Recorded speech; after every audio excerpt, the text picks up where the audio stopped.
Hello বন্ধুজ আর বান্ধবীজ, কেমন আছো তোমরা সবাই? চলে এসেছি আজকে একটা নতুন মিনি ব্লগ নিয়ে।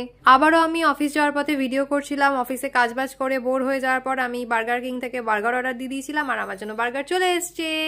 আমার না বার্গার খেতে বেশ ভালোই লাগে, আর তার মধ্যে যদি বার্গার কিং এর বার্গার হয় তাহলে তো আর কথাই হবে না। সমস্ত কাজকে সাইডে রেখে আমি একদম র্যাপ খুলতে বসে গেছি, আর এখানে র্যাপ খুলেই আমার মনটা একদম হ্যাপি হয়ে গেছে বার্গার দেখে। জাম্বো সাইজের বার্গার। তোমাদের কোথাকার বার্গার ভালো লাগে আমাকে কিন্তু অবশ্যই কমেন্টে জানিও, তাহলে আমিও সেখান থেকে একবার ট্রাই করে দেখবো। আমার যদিও বার্গার কিং এরটাই বেশি ভালো লাগে। ভেতরে কিন্তু একদম ভরপুর মেয়োনিজ চিজে ভর্তি ছিল, আর এর প্যাটিটা ছিল গ্রিল প্যাটি, যার জন্য একটা স্মোকি ফ্লেভার আসছিল। ওটা খেতে আরো ভালো লাগছিল। আমি ভালো করে ওটার মধ্যে কেচাপ দিয়ে একটা বিগ বাইট কামড় বসালাম, যার জন্য আমার মুখের চারপাশে পুরো মেয়োতে ভর্তি হয়ে গেছিল। ওই জায়গাটা একটু কাট করে দিয়েছিলাম। দেন সেকেন্ড টাইম আমি আবার কামড় বসালাম, যেটা তোমাদের সাথে আমি শেয়ার করলাম। বেশ দারুণ টেস্টি ছিল, আর এর স্বাদের কোনো ভাগই হবে না।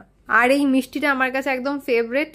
এটা মনে হয় রসমালাই মিষ্টি। আর তারপর ডিনারে ছিল চিকেন, ডাল, মাছের ঝোল। That was it for today. Check out my next video. By.